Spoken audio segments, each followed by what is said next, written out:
أعوذ بالله من الشيطان الرجيم.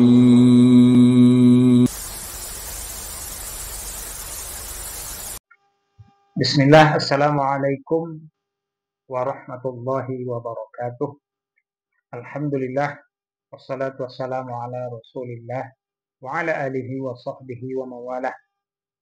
Sahabat muslim, sahabat mengenal Islam dimanapun kita berada, kita berharap Allah selalu mencurahkan rahmat serta hidayahnya kepada kita hingga kita menghadap Allah Subhanahu wa Ta'ala kelak. Pada kesempatan kali ini, di video ini kami kembali mencoba meluruskan apa yang sudah dibengkokkan oleh orang yang mungkin sudah sangat kita kenal, yaitu Kiai Idrus Ramli, di mana beliau ini disebut-sebut sebagai singa aswaja. Sahabat muslim, di video ini nantinya kita mencoba meluruskan anggapan yang disampaikan oleh Idrus Ramli, ataupun yang lebih tepat yaitu tuduhan kepada orang-orang salaf. Ahlus sunnah wal jamaah jelas menganggap Wahabi ini aliran sesat. Tauhid rububiyah dan uluhiyah itu sumbernya bisa dikatakan dari orang jahiliyah, Abu Jahal dan Abu Lahab. Ini merusak. Wahabi ini maling. Wahabi itu kurang ajar, Wahabi itu setan alas, Wahabi itu ya macam-macam pokoknya. Kamu bilang begitu, pahalanya sama dengan wiritan dan lebih afdal daripada wiritan. Yang pertama, tuduhan itu adalah tentang kesesatan orang-orang salafi. Ya, ciri-ciri kesesatan orang-orang salafi itu dijelaskan oleh Kiai Idrus Ramli ini. Apa dia ciri-cirinya? Mari kita saksikan video berikut. Saya 5 tahun bolak-balik, kadang tiap bulan, tiap 2 bulan, 3 bulan ke Pekanbaru, gak pernah ketemu Syiah. Dulu pernah ketemu HTI, Hizbut Tahrir awal-awal, tapi lama-lama karena guru-guru kita, Ustadz Abdul Somad, Buya Zulhendri Rais, Ustadz Al-Nof dan lain-lain gencar menjelaskan tentang HTI. Sekarang mereka banyak kembali ke dalam Ahlus Sunnah wal Jamaah. Nah, yang Wahabi ini enggak balik-balik, cuma ada sebagian ya yang sadar itu, tapi enggak, malah bangunannya tambah gede, tambah besar itu. Ini Wahabi. Pertanyaannya, apakah Wahabi ini aliran benar atau aliran sesat? Ahlus Sunnah wal Jamaah jelas menganggap Wahabi ini aliran sesat, aliran salafi. Dasarnya apa? Banyak dasarnya. Misalnya hadis riwayat Ibnu Hibban, hadis sahih.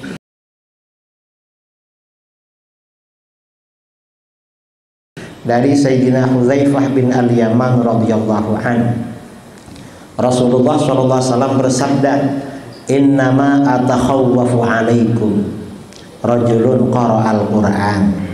Sesungguhnya sesuatu yang aku khawatirkan pada kalian adalah seorang laki-laki yang pandai baca Quran. Baca Quran itu bagus, dianjurkan. Bahkan sabda Rasulullah SAW, "Afdalu ibadati ummati qiraatul Quran." Ibadah umatku yang paling utama, paling bagus adalah baca Quran. Tapi di sini ada orang pandai baca Quran, Rasulullah kok khawatir. Rasulullah kok awas, berarti ini bermasalah. Bukan Qurannya yang bermasalah, tapi orangnya. Ada orang pandai baca Quran, Rasulullah khawatir dengan orang ini. Mengapa? Hatta idza ru'iyat bahjatuhu alaihi, hingga ketika orang ini kelihatan indah karena Al-Quran. Kok indah karena Al-Quran?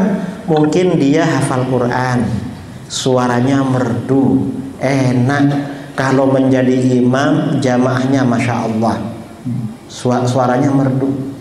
Wasara rid'an lil Islam, orang ini juga menjadi penolong Islam. Kok penolong Islam? Mungkin bikin masjid, buka rumah tahfidz Al-Quran, ngajak orang kembali ke masjid, menjadi imam, ngajar Al-Quran, macam-macam, ngajar sholat.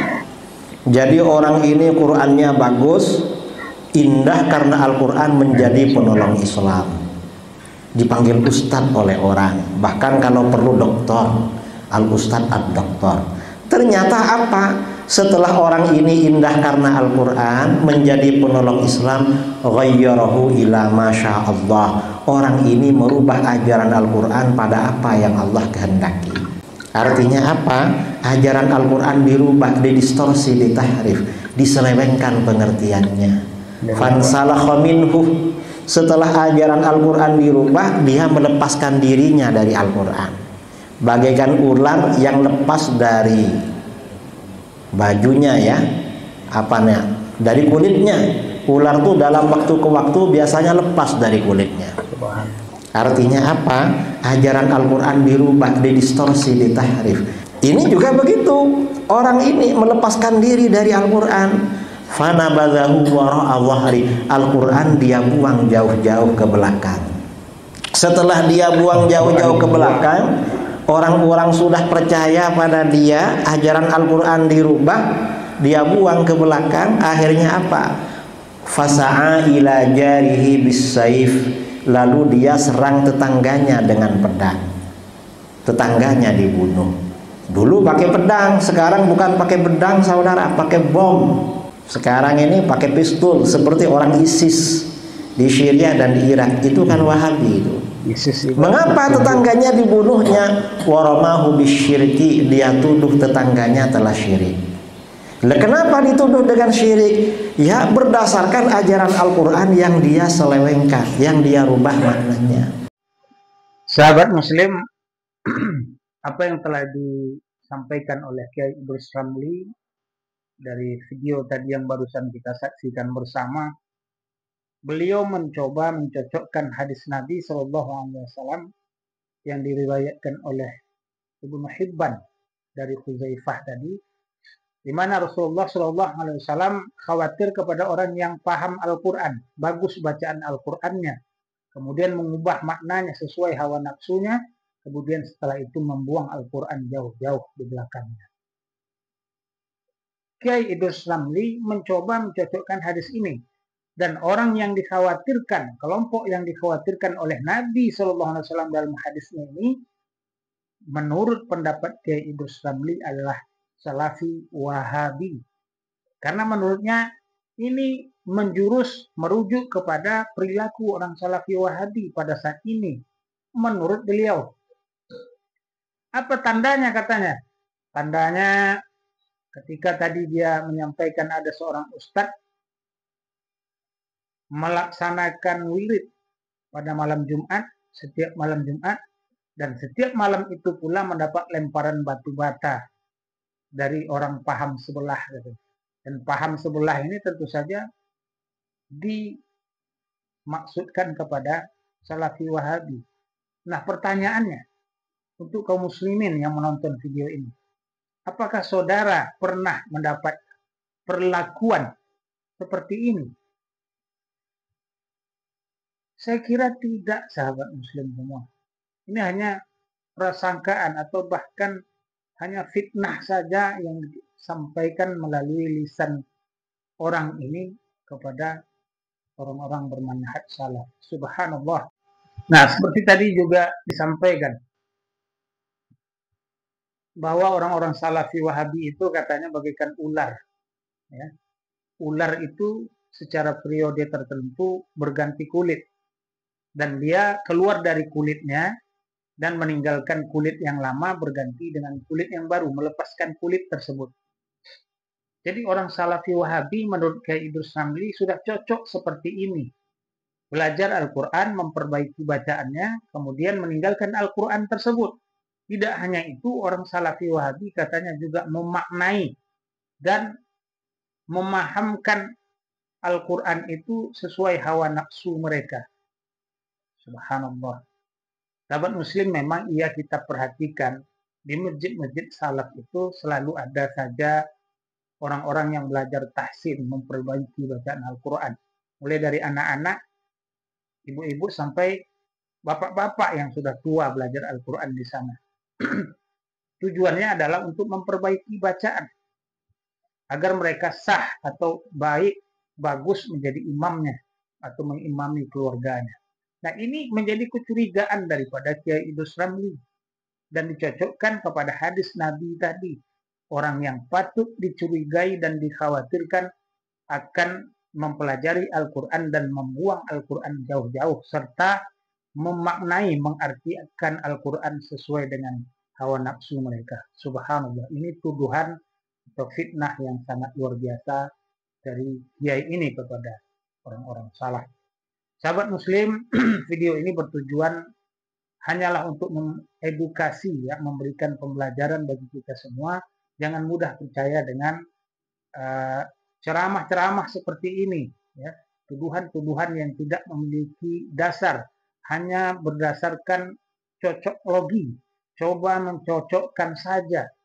Bahkan tadi ada tuduhan bahwa orang salaf itu suka melempari orang yang wirid dengan batu bata. Subhanallah. Sementara selama ini yang kita saksikan di awal video tadi, orang yang paling sering menjelek-jelekkan orang salaf itu adalah beliau ini, sahabat muslim. Bahkan memburuk-buruk dan menjelekkan Salafi Wahabi itu menjadi wirid harian bagi beliau dan katanya akan mendapatkan pahala di sisi Allah Subhanahu wa taala. Subhanallah. Tetapi malah yang dituduh selalu mensyirikkan, mengkafirkan adalah orang Wahabi. Katanya orang Salafi Wahabi itu suka membid'ahkan, mengkafirkan, mensyirikkan. Coba kita perhatikan video berikut ini, sahabat. Perbuatan-perbuatan syirik, apakah langsung divonis musyrik keluar Islam? Nggak boleh. Memvonis orang dia katakan musyrik, kafir, keluar dari Islam, nggak boleh. Perbuatannya syirik, belum tentu orangnya langsung dikatakan musyrik. Perbuatannya syirik, tapi kan harus sampai kepada dia hujah. Apakah dia tahu, apakah dia paham atau yang lain. Hatta Syekh Muhammad bin Abdul mengatakan, pada orang yang menyembah kubur Badawi, nggak langsung dikatakan dia musyrik. Jadi ini harus seperti orang yang berbuat kekufuran, nggak langsung dikatakan dia kafir. Mungkin ini yang dapat kami sampaikan pada kesempatan kali ini. Tentu saja terdapat kekurangan dan kesalahan dari kami. Mohon maaf. Kami ucapkan wabillahi taufik wal hidayah. Wassalamualaikum warahmatullahi wabarakatuh.